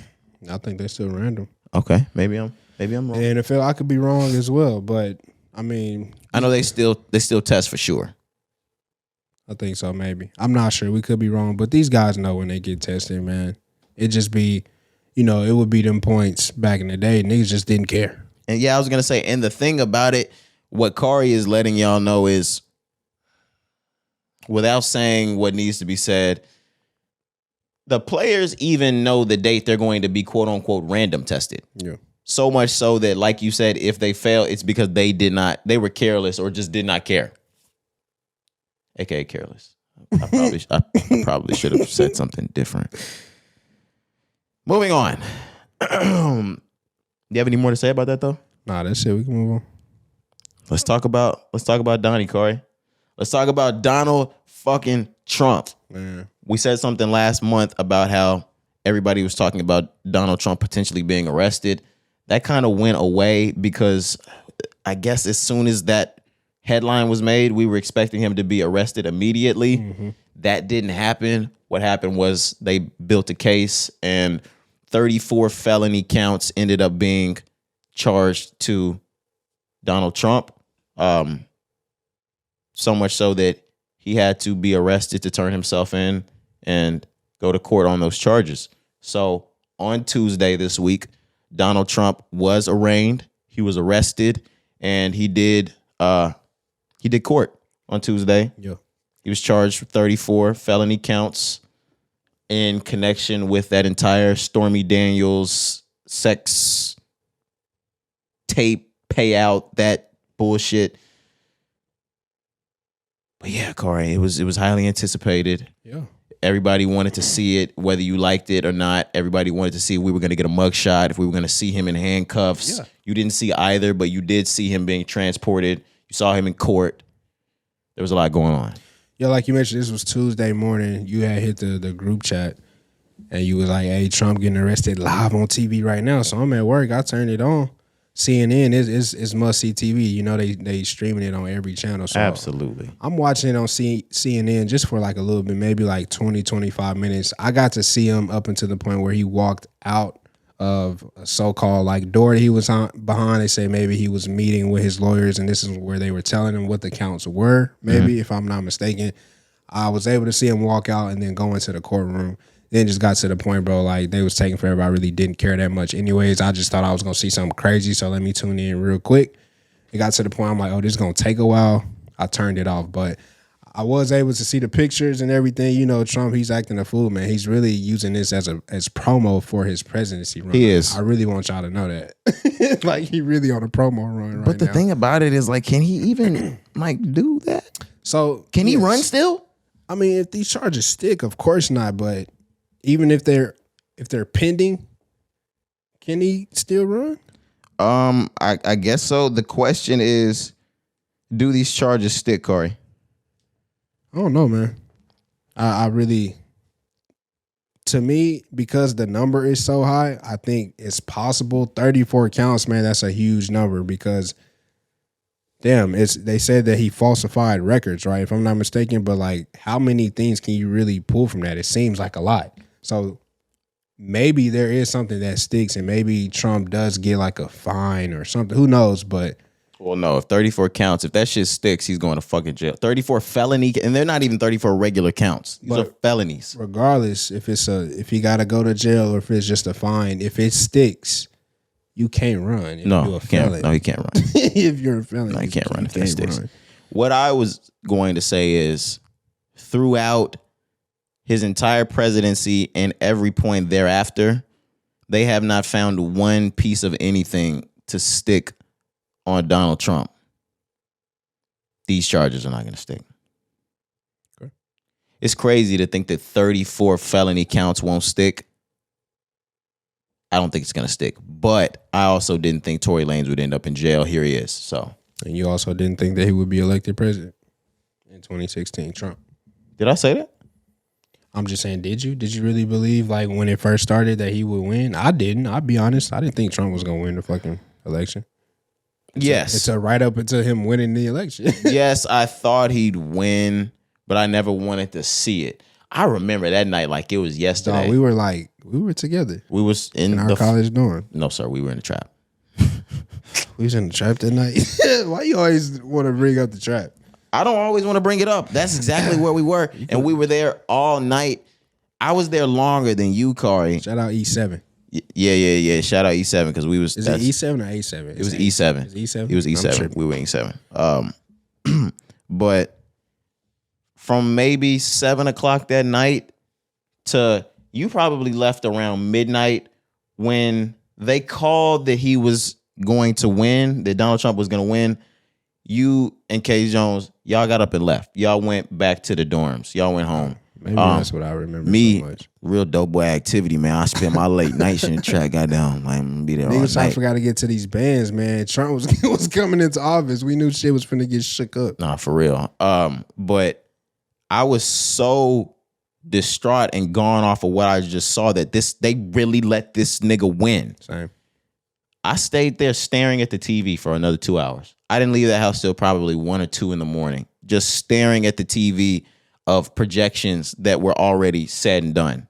I'm just looking at the rest of the shit come in, just in and in as I smoke my life away. That's how I smoke my life. But from that day forward, the next day, That was one of those moments where you woke up, went outside, stared at the sky, took a deep breath in. You're like, wow, shit's finna be different.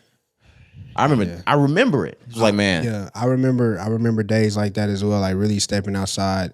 And this is just because, you know, there was a lot of like murders and killings of black men, and then it was just so public with the hate. Like that's the thing. There was racial tension when he was president, bro. Like, but it was people were just so public with it, you know, like, because he gave you that. He gave people confidence in that shit. So yeah, I remember stepping out times like not on some just like scared, nervous shit, but just like damn, like anything can happen because niggas really hate me.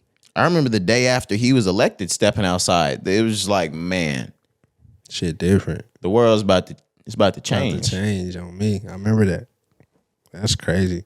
And thinking about it from 2016 on, of course, we had the pandemic, but looking at it in 2023, he changed the state of the entire country. Oh, yeah. Man. He set us back. A country divided. Yeah, he set us back. It wasn't even just him. It was the point where social media got so different. If you think about where social media was in 2016 to where it is now, social media wasn't engineered to drive certain things to your timeline. It wasn't agenda based, yeah. Yeah, it wasn't going to pick up on the fact that you were Democrat heavy or Republican heavy, right, and only send that traffic your way. It got to the point where if you had Republican views, it only sent Republican news to your phone. So much so that you didn't even see the other side, and you became such on that side. The same thing for the liberals, that if you had liberal views, it was only going to flood liberal content to you, so much so that if you saw something Republican or conservative, it looked alien to you. And you said, fuck it. And it just like made two different sides of the country. I was about to say for both sides. And everybody was fuck you. There was no middle ground. And the people that were, we kind of got just brushed over in the shit. It was, hey, fuck this side, fuck the other side. Y'all niggas ops. Definitely. And he was cool with that. That's what he wanted. He's still cool with that. Yeah, that's why he want to run again.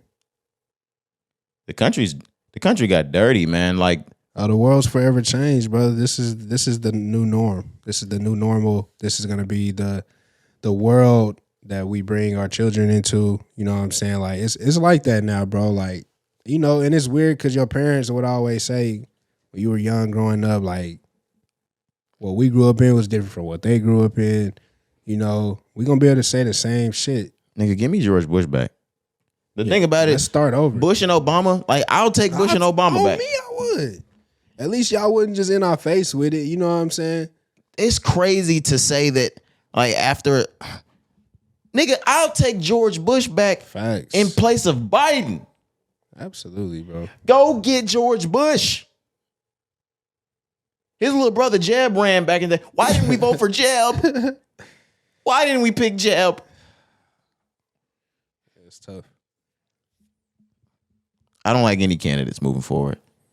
I don't even know no candidates. Now, that nigga Pete Buttigieg that was running, he can win. I fuck with bro. I know Beto.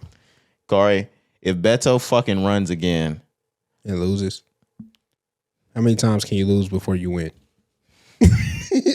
He lost president and then lost senator, then lost governor. Yeah. He better not run for president again. Man, you got to. Does Joe Biden run again? Of course he gonna run again. Well, he's always been up in the air. He's been up in the air even up until this year. Like he hasn't given a clear answer on whether or not he's running. Really? See, I don't follow enough. I would just think like you always go for the second term. It's like on Family Feud. I think it's like 85, Corey. Of course, but on Family Feud, nigga, when you win the first little round, you always say we gonna keep it. Come on, Steve, come over here. You never pass in Family Feud. Same shit here, bro. You always run for the second term. I think there's only been two that didn't accept their second term. Rise and Grind trivia. Maybe George Bush Sr. Daddy Bush. I don't think George Bush Sr. accepted a second term. Maybe he did, but I'm tripping. Either that or he lost his second term. Okay. Who else you thinking? Andrew Jackson, or was Andrew Jackson killed? Andrew Jackson might have been killed. $20 bill, Andrew Jackson? Yeah. Either that or he was one that was impeached. Mm-hmm. Who are the two? Are there two? I'm trying to find it. Oh, several presidents never sought re-election. Okay. All right, there's a list. John Adams, John Quincy Adams, Martin Van Buren, You were correct about Daddy Bush. He did only serve one term. Okay, yeah, I knew Daddy Bush only served one term. Gerald Ford, Jimmy Carter, Daddy Bush. Oh shit, we really tripping, nigga. Donald Trump. How did we fucking skip? Like, He lost though. He lost. He did not run. Okay. He ran and lost. Facts. But Daddy Bush might have ran and lost as well. I just can't remember. Yeah, he ran and lost. He lost to Bill Clinton. Oh, duh. I just sometimes I wasn't born yet, so it'd be hard to remember sometimes. Yeah, and I always forget. I think that Daddy Bush came before Reagan. Reagan came before Daddy Bush. Yeah, it was Reagan, then Daddy Bush, then Clinton. then Clinton. Yeah. And then Clinton fucked everything up for the niggas and put all of us in jail and gave us that 3-strike rule. But because he got on all the late night shows, played the saxophone, and ate soul food, you niggas ate that shit up and called him one of the greatest presidents ever. When really he fucked us. And he did not have sexual relations with that woman.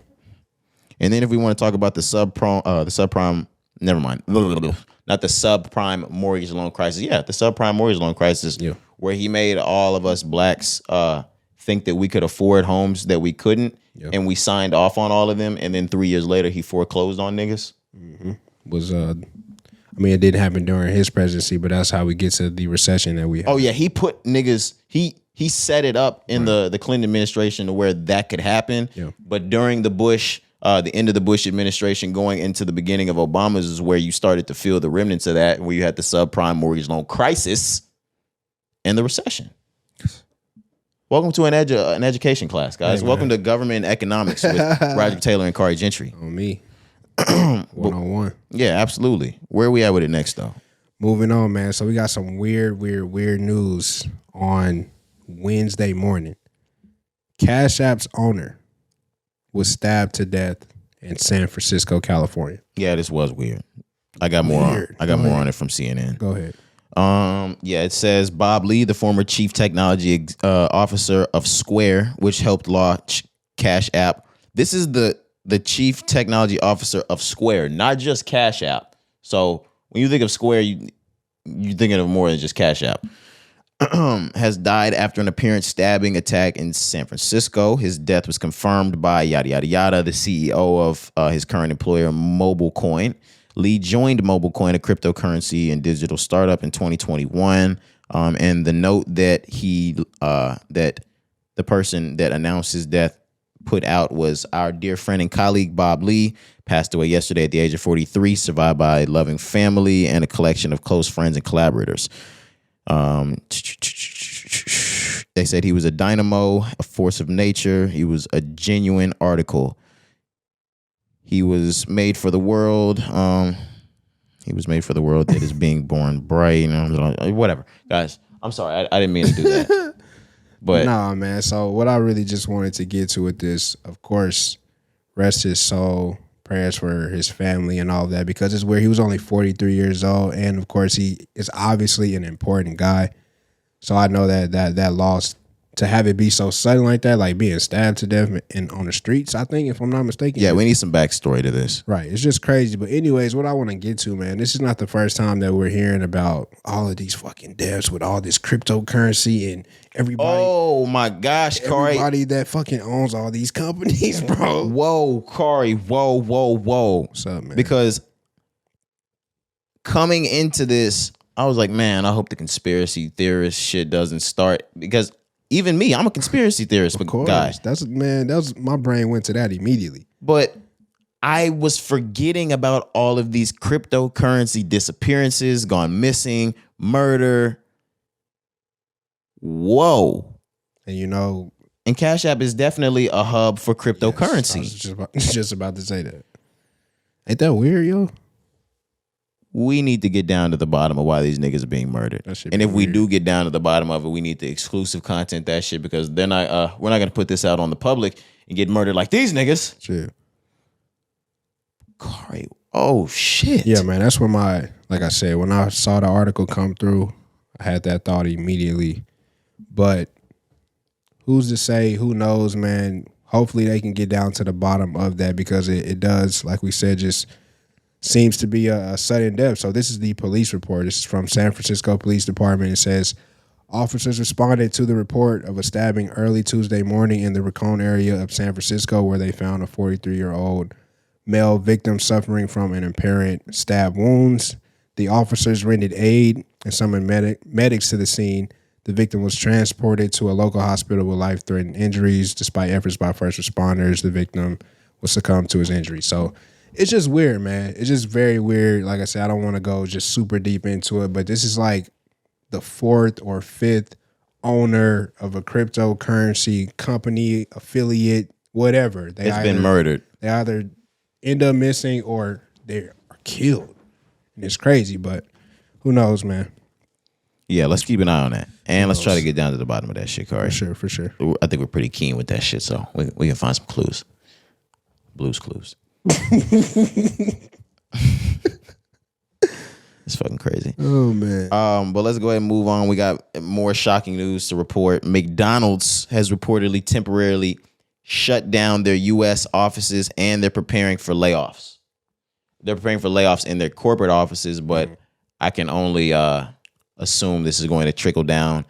And I've got some theories regarding this. Okay, go ahead. I got something funny, but go ahead. Yeah, I'm just gonna go into what CNBC said. They said burger chain McDonald's is temporarily closing their U.S. offices this week as it prepares to inform corporate employees about their layoffs as part of a broader company restructuring, the Wall Street Journal has reported. Okay, and they've already given some indication right there. They said during the week of April 3, we will communicate key decisions related to roles and staffing levels across the organization. McDonald's also asked employees to cancel all in-person meetings with vendors and other outside parties at its headquarters. They said McDonald's did not immediately respond to a request for comment, but they said in January that they'd review the corporate staffing levels as part of an updated business strategy, and that it could lead to layoffs. We're seeing now that it's going to indeed lead to layoffs. For sure. What did you have to say about it? Because you said you had some thoughts. It's just gonna be funny. So you know the saying, if you see a Waffle House close, you know what that means, right? Absolutely. McDonald's got that same stature to it, don't it? I know they're not closing the stores, the restaurants, but hearing that they closing some corporate offices, that don't ring a bell just a little bit. This is like one of the most successful U.S.-based companies that we have. That means something. It does. And I thought about it for a while, but it might not be as bad as we thought, Corey. It might look like a losing money situation, but it's probably not. And it might be what I'm thinking it is, which is, do you remember probably 2 months ago, we talked about how there was a McDonald's that opened up around us that does not involve any human interaction, solely it solely runs around the clock based off of computers, AI generated type of shit. Yep. This is my theory of what's going on, Corey. We're gonna lay everybody, we're gonna lay some people off. We're gonna make some more room for more money. We might even lay some folks off in these stores. We're gonna cut back on the employee-based brick and mortars, and we're gonna focus for the next few years on building these AI-generated stores so we can look to minimize paying employees and just run this with our robots. Yeah. Because if we get this set up right now, 10 years from now, we'll have the plan in place where we can just keep doing this and doing this. We won't have to pay anybody anymore. Yeah, it's kind of like Walmart and the self-checkouts, bro. Yeah, absolutely. I just wish I had a pinpoint on so many old pods that we did in 2018, 2019. Yeah, we're gonna need a pod nerd to go back and I get this for us. Y'all us. niggas go back and listen to the episode. We said we literally told y'all y'all don't realize how these jobs are gonna go away. These jobs are gonna go away. They just started adding more and more self-checkouts till it got to the point where that's all it is. Absolutely. I was like, y'all not paying attention to this? We the only ones seeing this? You go inside some Walmarts, they don't have checkout. It's all self checkout, man. I know sometimes they have like a few, maybe like 3 or 4, but yeah, it's all. Some of them are all self checkout. If you remember, there were days when we were teenagers that you could go to an Albertsons or a Kroger and get a job as a bagger. You don't see too many jobs as a grocery bagger anymore. Nah, yeah, that's done for. That's done. You bag the shit your fucking selves. That's done for. Niggas taking the groceries out with the old ladies, shit like that. Oh yeah, that's done for. It's done for. Chivalry's dead. Absolutely. But no, I agree with you. That makes sense. I haven't checked out that store. It is in the city. Need to see where it's at. See if it run good. I've heard about it. I've had some people tell me about it. Yeah. They said that they've gotten food from there. Okay, that's interesting. But no, that makes sense. Like you said, let's save some money somewhere. Even though we may not be losing, let's make these layoffs, these cuts. Let's save some money and then invest it into the new product. They did say makes sense. A part of a broader company restructuring. Makes sense. So yeah, if you ask me, that's where McDonald's is heading. We shall see. That's where America is heading. Oh yeah, for sure. So have you been out in like arcade places and things like that where the robots bring the food to you? No, but I saw someone's story just a couple of days ago, where they were out getting drinks, food, and a robot was bringing the drinks on the cart to them. Hey, so I've been. You've seen that in person? Nigga, hell yeah. I've never seen it. It is crazy. I ain't gonna lie. Obviously, they're not making the food, but it has to be mind blowing though. Yeah, but it has to be places. So, like I said, it's usually at like arcade places, you know, where you could do a whole bunch of different things. But I've seen it at restaurants. Yeah, restaurants too. But they have it where they know like where the table is, obviously. Okay. So they just put the food on the thing, and then they just press it like go to this table, and that shit'll bring you your food.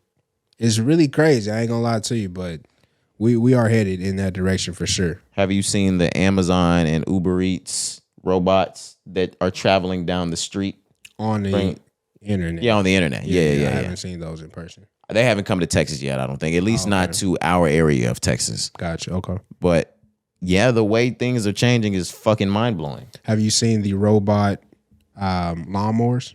I've seen those in person. Yes, I've seen those in person. That's crazy. It's nice. It looks like a big ass a Roomba that vacuums. It just looks like it for the yard. It's crazy though. Like that shit scared me. I'm like, yo, and it's cutting the grass. It's not that loud either. Yeah, it can't be, but cutting the grass, yo. But nah, man, the world is headed there for sure. That's gonna be, our parents said that cars would be flying. We're gonna have robots controlling everything. Absolutely. I've gotten to the point where I think cars will never be flying. Just number one, because it's a fucking hazard. Think about the niggas that are on the ground. And yeah, that shit not happening, bro. It's dumb. Imagine if you're in the air and your engine runs hot and you just fall the fuck out of the sky. Yeah, straight to the Pacific. Or straight to the fucking concrete. So it just doesn't sound ideal. Yeah. I like the Jetsons though. Where are we at with the next? Are we only in one more topic? One more topic, man. All right, and this might be one of the more fun topics I've been waiting to get into. The state of North Carolina, Kari, they seek to ban participation trophies for children. Yes, sir. 3 senators in North Carolina have introduced a bill into the local legislature that will ban participation trophies. They went on to state youth sports or other youth recreation activities operated under the authority of the local government shall not include awards for participants based solely on their participation in the sport or activity. Awards provided in connection with the activity, if any, shall be based on identified performance achievements. Mm. You want me to go into my thoughts, or what are your thoughts on it? You want to? I'll go first, man. I'll go first. So I will say I love this idea, this bill, this proposal. I'm not with the whole participation trophy thing, bro. Like, you either a winner or you a loser. You either get first place or you don't. Or you don't. If you're not first, you're last, if you're not nigga. First and you last, so Ricky Bobby, ho. Real shit. Real talk. You know what I'm saying? So, no, I'm on stance with this, man. Like, I get the society that we have gotten to. Once again, we say things change, bro. It has become soft. The generation has become soft. Of course, it does every generation. Everybody got to get a pat on the back, and you gotta, oh, it's okay. Like, bro, you lost. You know, like we're losing the competitive nature. Even, bro, this literally just happened. I know I'm rambling. I'm sorry, but No, you know you're good. I have to bring this up. The women's national championship game Shout out Angel Reese. between Iowa and LSU. Yeah. Literally, great game.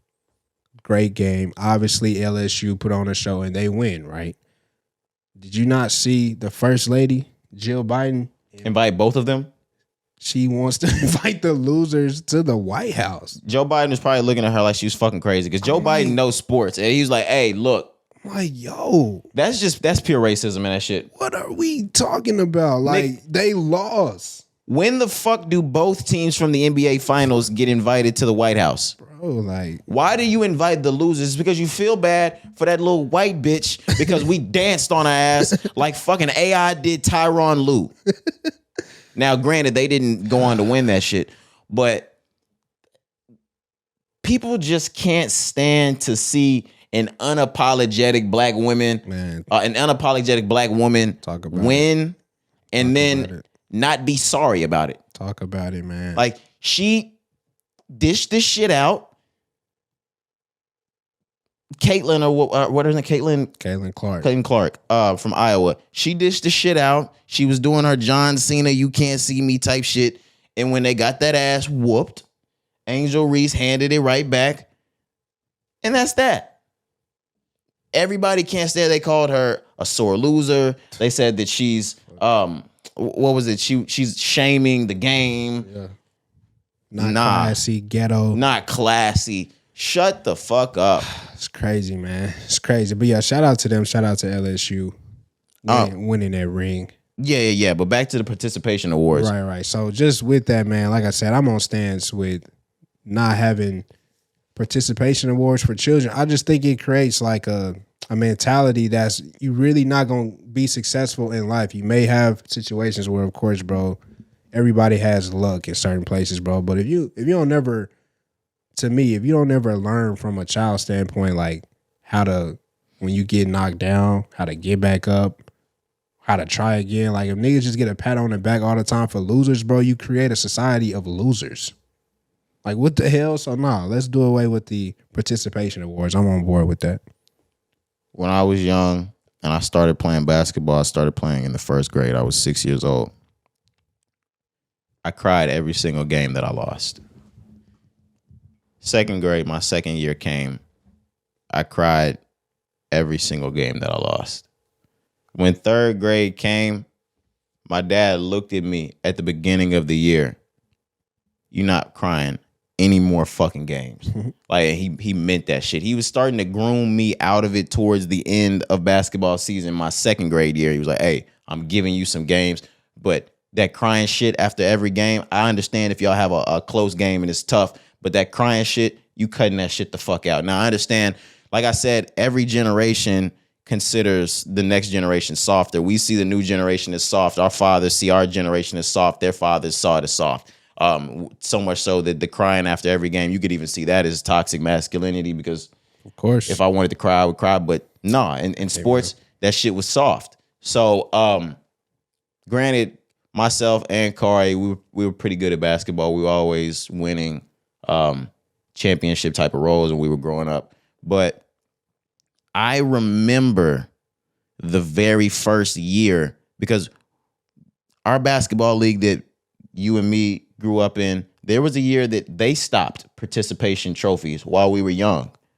I remember the year they stopped it because the year they stopped it was a year we didn't win.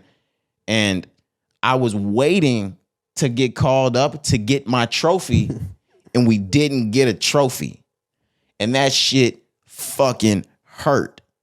But what you had to realize, and I realized in that moment is, nigga, you lost.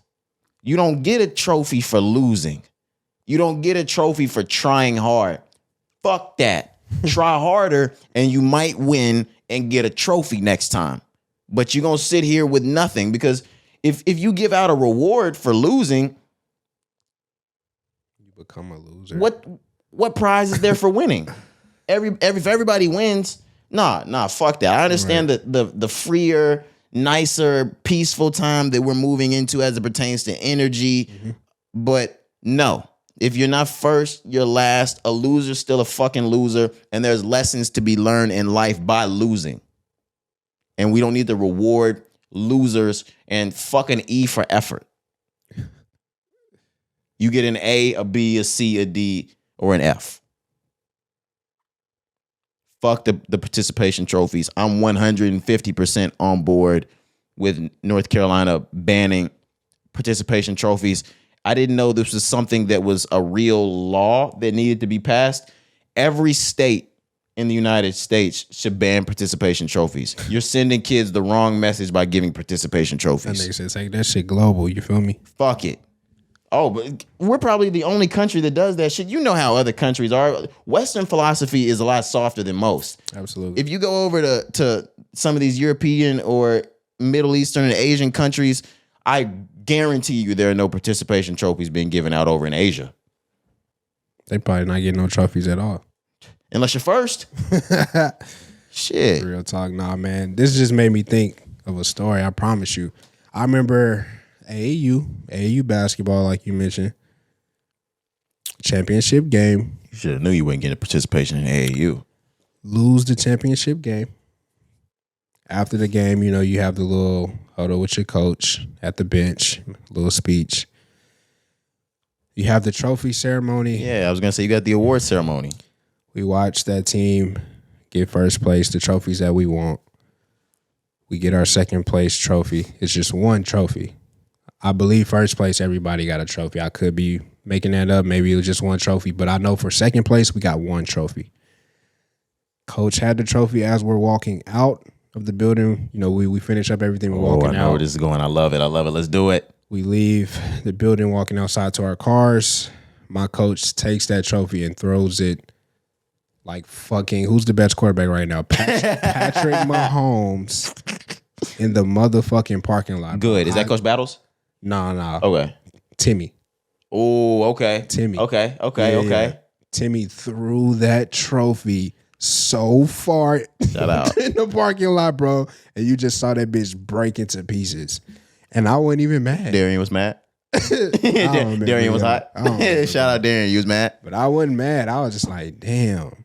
Like you said, bro, there's lessons in that. You know what I'm saying? It's just so much beauty that can just be taught in it. I just know, and I know you as well, bro, just from personal experiences, nigga, like you gotta go through some shit to figure out how to get back right. You gotta lose to figure out how to win. You know what I'm saying? Like that just is what it is. So once again, I'm on board with it, man. Let's cut away with all the participation trophies, pat on the backs. It's only one winner, man. It's only one first place. Have you seen the Jackson's American Dream?